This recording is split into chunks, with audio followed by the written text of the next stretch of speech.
QuickShipper არის ციფრული პლატფორმა, რომლის მიზანიც არის ბიზნესს დაეხმაროს მიტანის ნაწილის ოპტიმიზაციაში და გამარტივებაში. გაიცანით ეს კეთა. კეთა საკუთარ ონლაინ მაღაზიას მართავს და ყოველდღიურად უფრო და უფრო მეტი შეკვეთა აქვს გასაგზავნი. შეკვეთების რაოდენობის ზრდასთან ერთად კი მატულობს კეთას თავის ტკივილიც, სხვადასხვა საკურიეროს მოძიება, მათთან ხელშეკრულებების გაფორმება, თვის ბოლოს ცალ-ცალკე ანგარიშტორება და მოკლედ, თითოეული ამანათის მიწოდების დაორგანიზებაში ძალიან ბევრი დრო და რესურსი ეხარჯება. ნერვებზე რომ აღარაფერი ვთქვათ. არადა კეთა ყველა ამ პრობლემას აისირებდა თავიდან QuickShipper-ით რომ ესარგებლა. QuickShipper-ში შეკვეთის შექმნა ძალიან მარტივია. მომხმარების მისამართის მითითებისას, კეთა ერთ სივრცეში ადარებს, რომელი საკურიერო კომპანია სთავაზობს ამანათის ყველაზე სწრაფად და იაფად მიტანას. საუკეთესო ვარიანტის არჩევის შემდეგ კი მომხმარებელი კურიერის გადაადგილებას რუკაზე, რეალურ დროში ხედავს. რა სისწრაფით და რა ლოკაციაზე მიწოდებაც არ უნდა დასჭირდეს, კეთასთვის QuickShipper-ში ყველა ტიპის საკურიერო სერვისია ხელმისაწვდომი. კეთას შეუძლია მშვიდად გააგრძელოს თავის ბიზნესზე ზრუნვა.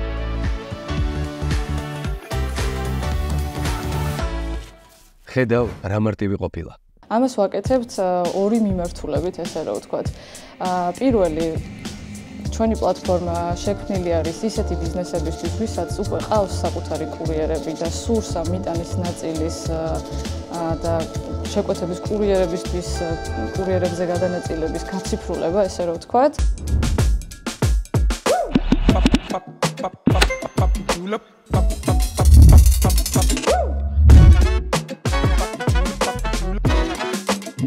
და მეორე ისეთი ბიზნესებისთვის არის პლატფორმა ასევე, ვისაც არ ყავს შეიძლება საკუთარი კურიერი, ან უცებ შეიძლება დასჭირდეს რაღაც დამატებითი დახმარება კურიერის სახით და ასეთ შემთხვევაში პლატფორმაში მათ ხვდებათ საქართველოში მოწინავე საკურიერო კომპანიების შეთავაზებები, ესე ვთქვათ, და ჩვენივე პლატფორმიდან შეუძლიათ მათი კურიერების გამოძახება. ისეთი კომპანიებისთვის, რომლებსაც უკვე ყავთ საკუთარი კურიერები, QuickShipper არის ძალიან კარგი დამხმარე საშუალება სხვადასხვა მიზეზის გამო. პირველი და მთავარი არის ის, რომ ამ სრული ლოჯისტიკის და ოპერაციების გაციფრულებაში ვეხმარებით და მიღებული შეკვეთების კურიერებისთვის გადაცემა, ესე ვთქვათ, და გადანაწილება აღარ უწევთ რაღაცა სხვადასხვა ისეთი მეთოდით, რაც რაღაც ბევრ დროს მოითხოვს. რასაც არ უნდა ყიდდე, ყვავილებს, წიგნებს, кейსებს ან სხვა ნივთებს, ამანათის მისატანად კურიერების დიდი არჩევანი გჭირდება. შეკვეთის მიტანისას შექმნილმა პრობლემებმა შეიძლება დაგაკარგვინოს შემოსავალი, აგერიოს მიწოდების დროები და მომხმარებლები დატოვოს უკმაყოფილო. აი რას გთავაზობს QuickShipper-ი ამ ყველაფრის თავიდან ასაცილებლად. შენ ზრუნავ პროდუქტის გაყიდვაზე, QuickShipper-ი კი შეკვეთებს მისატანად უგდებს შენი ან სხვა კომპანიის კურიერს. თუ საკუთარი კურიერი ყავს, QuickShipper-ი მის სამართლებად პროფესიონალურ დეშბორდს და კურიერის მარტივ აპლიკაციას გთავაზობს. კურიერს აპლიკაციაში მთელი დღის მარშრუტი დახვდება. მას მხოლოდ ის დარჩება, რომ მიხვდეს გეგმას და აპლიკაციაში სტატუსები განაახლოს. მაგრამ რა ხდება მაშინ, როცა შენი კურიერი დაკავებულია, ან საერთოდაც კურიერი არ ყავს? არ ინერვიულო, QuickShipper-ში ყველა საკურიერო კომპანიაა ჩართული. შენ ერთ ფანჯარაში ხედავ, რომელი კომპანია რა ფასად გთავაზობს ამანათის მიტანას და სასურველი კურიერისთვის შეკვეთის ჩაგდება იქვე შეგიძლია. QuickShipper-ის ერთი ტაბიდან შენ წვდომა გაქვს ყველა კურიერზე, რაც ნიშნავს, რომ მიტანის პროცესების წარმართვას ყველა პრობლემის გარეშე შეძლებ. კარგად ჟღერს არა? და ეს ყველაფერი არ არის. რომელ კურიერსაც არ უნდა ჩაუგდო შეკვეთა, შენი მომხმარებელი მიიღებს tracking rules რეალურ დროში განახლებადი ინფორმაციით. შეკვეთის განთავსება შეგიძლია როგორც ხელით, ასევე ნებისმიერ პლატფორმასთან ინტეგრაციით. Shopify, WooCommerce, WordPress, Wix და შენი ვებგვერდი. მოკლედ, ეს დეტალები მოგვიანებით განვიხილოთ.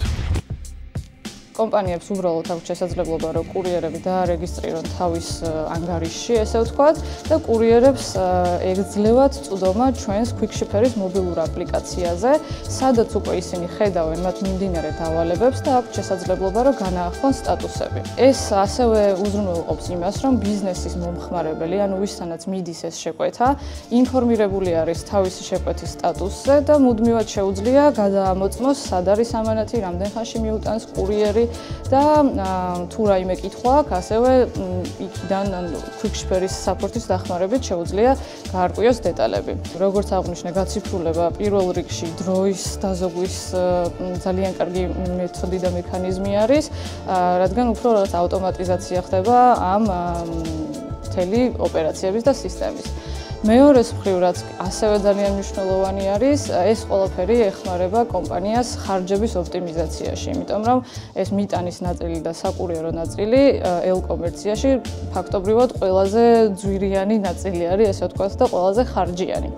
შესაბამისად, quick-share-ში გვაქვს ისეთი ხელსაწყოები, რაც უზრუნველყოფს იმას, რომ დღის განმავლობაში სიტყვაზე თუ გვაქვს 100 შეკვეთა დასაბინავებელი და მისატანი შემკვეთთან და თუ ყავს მაგალითად 7 კურიერი, AI-ის მეშვეობით თუნდაც კომპანიას აქვს შესაძლებლობა, რომ quick-share-ს დაავალოს ამ 100 შეკვეთის 7 კურიერზე გადანაწილება და ჩვენ უკვე ვუქმნით ოპტიმალურ მარშრუტს და ვაჯგუფებთ და ვეუბნებით რომელმა კურიერმა რომელი მიმართულებით შეკვეთები უნდა დაარიგოს. AI-ის ნაწილი რეალურად ახალი ამბავი არის, ახლა დავამატეთ AI კოპილოტი, თანაპილოტი, ესე ვთქვათ, ბიზნესებისთვის და რატომ არის კარგი და უკეთესი ვიდრე აქამდე იყო პლატფორმა, არის ის, რომ ჩვენმა ტექ გუნდმა ძალიან დიდი ხანი იმუშავა იმაზე, რომ ესწავლებინა ამ AI-ისთვის თუნდაც თბილისის რაღაცა სპეციფიკური გარემოებები, ქუჩები, ცალმხრივი იქნება, თუ დატვირთულობა, რა ხდება, მოკლედ მდინარე რო გადის შუაში, ეგეც კი ასწავლეს, ესე ვთქვათ, quick-share-ის AI-ის, რომ რაღაც შესაბამისად გაიყოს შეკვეთები. მეორეს მხრივ, ნებისმიერ ბიზნესს ასევე quick-share-ში იმავე აკაუნტში და ანგარიშში, რაც აქვს გახსნილი, ხდება საქართველოში მოწინავე საკურიერო კომპანიების არჩევანი, ესე ვთქვათ, და როცა კომპანია მიუთითებს, რომ რაღაც A წერტილიდან B წერტილში აქვს ამანათი გასაგზავნი, იქვე რაღაცა live რეჟიმში ნახულობს ამ კომპანიების შეთავაზებებს ფასის და დროის მიხედვით და უკვე შესაბამისად შეუძლია არჩიოს, თუ ეჩქარება სიტყვაზე გლოვს ან ვოლტს შეუძლია გაატანოს თავისი ამანათი, თუ დღეს ან ხვალაც შეუძლია კიდე სხვა ალტერნატიული პარტნიორები ყავს და მოკლედ ჩვენი მიზანი არის, რომ როცა ჩვენს ანგარიშს გახსნის კომპანია, მიტანასთან დაკავშირებული ნებისმიერი საკითხის მოგვარება უნდა შეეძლოს ჩვენთან და ასეც არის, ამას ვთავაზობთ ახლა.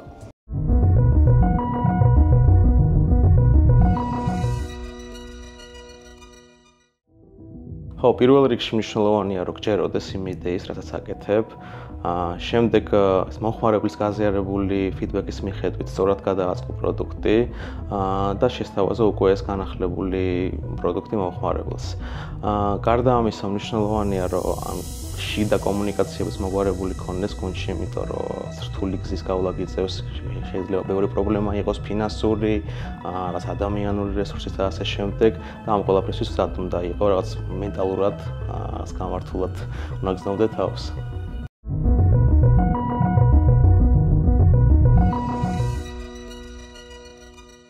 quick-share-ის იდეა რეალურად გააჩნდა ასევე ჩვენი ძველი პროექტებიდან. 2-3 წლის წინ გვქონდა ორი ისეთი პროექტი, რომელმაც რეალურად დაგვანახა რა საჭიროებები დგას ბაზარზე და რა მიმართულებით უჭირს ელ-კომერციას. ჩვენ გვქონდა როგორც ონლაინ საყიდლების გამოძახების აპლიკაცია, შემდეგ ასევე გვქონდა საკვების გამოძახების აპლიკაცია.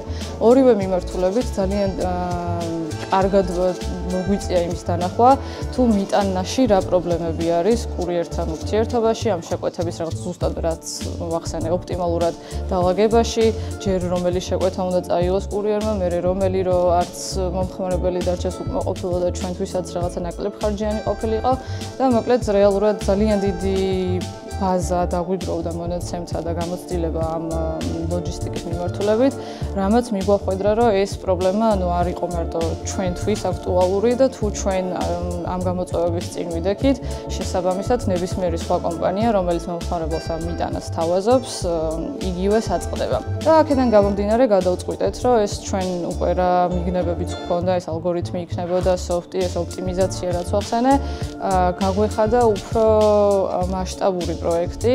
გადავწყვიტეთ, რომ ჩაგვეხსნა ესე ვთქვათ უშუალოდ მიტანის ნაწილში ყოფნა და ეს დელივერის ნაწილში ჩართულობა.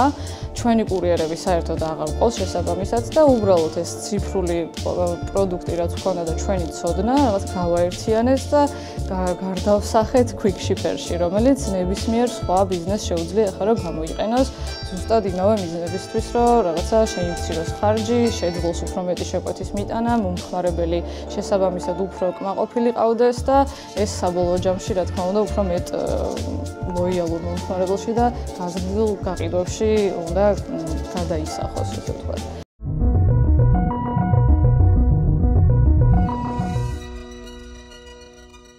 საწყის ეტაპზე, როდესაც სტარტაპი იწყებს ოპერირებას, მნიშვნელოვანია, რომ ის იდეა, რაც ჩამოყალიბებული ქონდათ, სწორად დაინახო, როგორ შეიძლება გაიტანონ ბაზარზე, გაიგონ მომხმარებლის ნამდვილი ღირებულებები, ნამდვილი ფიდბექი გაიაზრონ და ამის მიხედვით გადააწყონ თავისი ოპერაციები. ასევე მნიშვნელოვანია, რა თქმა უნდა, ფინანსური რესურსის მოძიება და გუნდის სწორად შერჩევა, იმიტომ რომ ბევრი რთული გზის გავლა მოუწევთ გუნდის წევრებს სტარტაპის მშენებლობის დროს.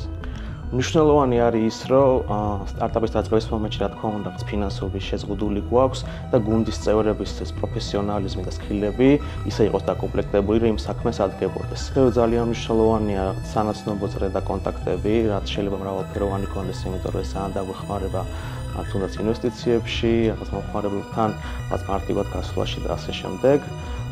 და ასევე ძალიან მნიშვნელოვანია ის, რომ მალე არ დაუნებდეთ და რაღაც რთული გზა სწორად გავიაროთ.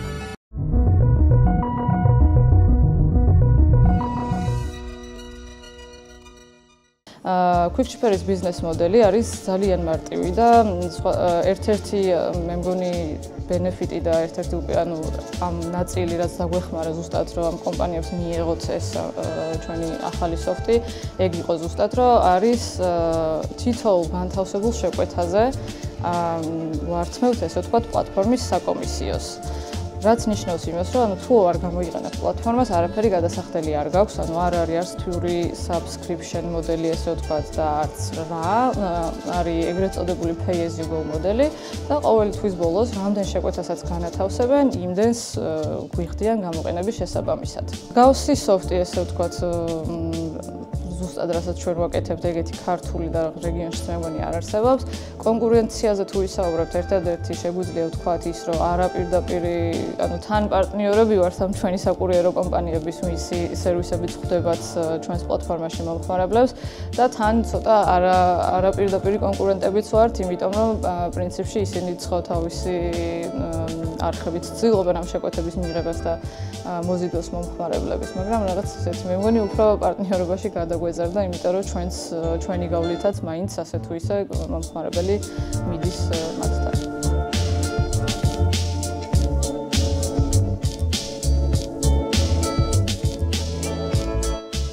Quick Shipper-ი საქართველოში ჩაუშვით 2022 წლის ბოლოს და დასაწყისიდანვე დაუპარტნიორდით ისეთ საერთაშორისო კომპანიებს, როგორიც არიან Wolt და Glovo.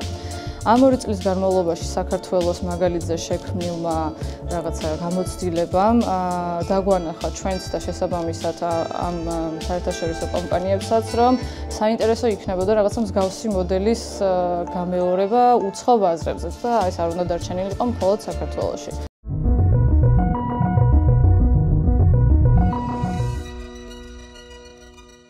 დასაწყისში, როცა სტარტაპი იწყებს ოპერირებას, მნიშვნელოვანია, რომ ეს ფინანსები რაღაც მალე მოიზიდოს და ამისთვის ყველაზე კარგი საშუალება არის გრანტები, თუნდაც ეს JITA-ს საგრანტო პროგრამა, ასევე ჩვენ ქვეყანაში შემოსულია 500 გლობალი, რომ მათი პროგრამებიც საკმაოდ ხშირად არის, ყოველწლიურად ტარდება.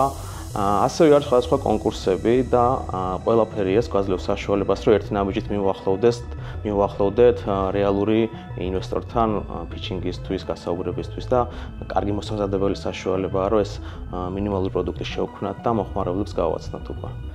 საკმაოდ მნიშვნელოვანია, რომ ეს თვითონ იდეა იყოს ისეთი, რომ გლობალურ ბაზრებს ადგენდეს. მაგრამ აქ დასაფიქრებელია ისაა, რომ ახალ ბაზარზე შესვლისას ძალიან ბევრი გამოწვევაც არის. რაღაც კულტურული, ახალი ხალხია, სხვა ინტერესები აქვს, სხვა გამოწვევები აქვს და არ უნდა დავკარგოთ დრო არასწორად შერჩეული ბაზრისთვის, იმიტომ რომ ეს ძალიან მნიშვნელოვანია, დროც და ფინანსებიც.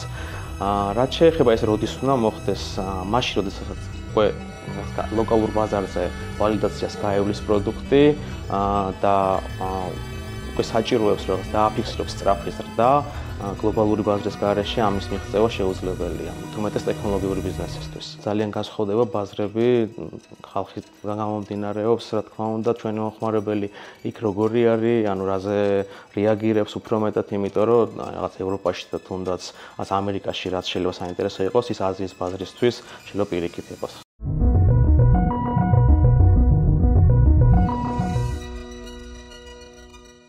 რა თქმა უნდა, quickshare-ში ჩვენ ყოველთვის გვქონდა ხედვა, რომ როგორ უნდა განვითარებული იყო პროექტი და პროდუქტი, თუმცა ჩვენი მომხმარებელიც ძალიან გვანებიურებდა იდეებით, რაღაც უკავშირით და პირველ რიგში ეგ უნდა გაითვალისწინო კომპანიამ, როცა მით უმეტეს თუ ესეთი კარგი მომხმარებელი გყავს, რომ კარნახობს რა ჭირდება და როგორ უნდა განვითარდეს პროდუქტი, აუცილებლად ეგ უნდა გაითვალისწინო, ჩვენც ეგრე მოვდიოდით ეს 2 წელი და სავარაუდოდ ეგრე გავაგრძელებთ კიდევ. quickshare-ის არსი და მიზანი რა არის, ხო, ჩვენ ვართ კარგად, ესე ვთქვათ, მაშინ როცა ჩვენი მომხმარებელი არის კარგად. ჩვენთვის ძალიან მნიშვნელოვანი არის თითოეული მომხმარებლის უკავშირი, ესე ვთქვათ, რეკომენდაცია იქნება, შენიშვნა იქნება. ყველაფერს ძალიან ესე გულთან ახლოს ვიღებთ და ვითვალისწინებთ. რა თქმა უნდა, თუ ძალიან ახლა სპეციფიკური და ერთ კომპანიაზე მორგებული რაღაც მოთხოვნა და შენიშვნა ეგეთი რაღაცები შეიძლება დიდად და არ დავაპრიორიტეტოთ. თუმცა თამამად შემიძლია ვთქვა, რომ ეს 2 წელი პროდუქტს როგორც ვქმნიდით და ვითარებდით, რა თქმა უნდა, ძალიან დიდი წვლილი აქვს თითოეულ ჩვენს მომხმარებელს შეტანილი, როცა რაღაცა უკითხავთ, რაღაცა ფუნქციონალი დაჭირვებიათ. მაგალითად, ხო, ყველაზე ბოლო ან ფაქტობრივად გუშინდელი გავლილი ამბავი არის ის, რომ ერთ-ერთმა კომპანიამ, ერთ-ერთმა რამდენიმე კომპანიისგან მივიღეთ ეს ფიდბექი და შესაბამისად ამიტომ გავგეგმავთ, რომ რაღაც მალევე დავამატოთ მსგავს ფუნქციონალი, არის მოცულობის გათვალისწინება, ანუ შეკვეთის მოცულობის გათვალისწინება, მაშინ როცა ეს quickshare-ის AI გეგმავს მარშრუტებს, ანუ გარდა იმისა, რომ გაითვალისწინოს ჩვენმა software-მა რამდენი ძღოლია და რამდენი შეკვეთაა მისატანი, გთხოვეს ესე ვთქვათ, რომ შეეძლოს software-ს იმის გათვალისწინება, ეს შეკვეთა რამხელა არის და რამდენად ჩაეტევა ამ ტრანსპორტში, რაც ამ ძღოლებს ყავთ. ეს დამწყების სტარტაპერებისთვის ალბათ მთავარი იქნება ის, სანამ რაღაცას გააკეთებენ, სანამ რესურსს ჩადებენ და სანამ რაღაც პროდუქტს რეალურად შექმნიან, იქამდე დატესტონ, იქამდე გამოკითხონ პოტენციურ მომხმარებელს უნდათ თუ არა. ეს ეხლა რაღაცა გონია რომ ძალიან ბუნებრივი რჩევა არის, თუმცა რო ვიწყებდით, მეც არ მესმოდა ამ რჩევის არსი, ანუ როგორ შეიძლება რაღაც კითხვა ჯერ ხომ უნდა გააკეთო. სულ გგონია რომ რაც შენ გაქვს იდეაში წარმოდგენილი, ეგ არის ის პროდუქტი, რაც უნდა მე რეალურად მომხმარებელს, მაგრამ ზოგჯერ ეგრე სულაც არ არის და შეიძლება წინასწარ იცოდე რომ რაღაც ცვლილება შეიტანო შენს იდეაშივე და შესაბამისად რესურსებსაც დახარჯავ, მიიღებ იმ პროდუქტს, რაც მართლა გაყიდვადია და რასაც გაყიდი და არ მოგიწევს მერე გადაკეთება, გადმოკეთება და დროის ხარჯვა და გულის ტკენა და ასე შემდეგ.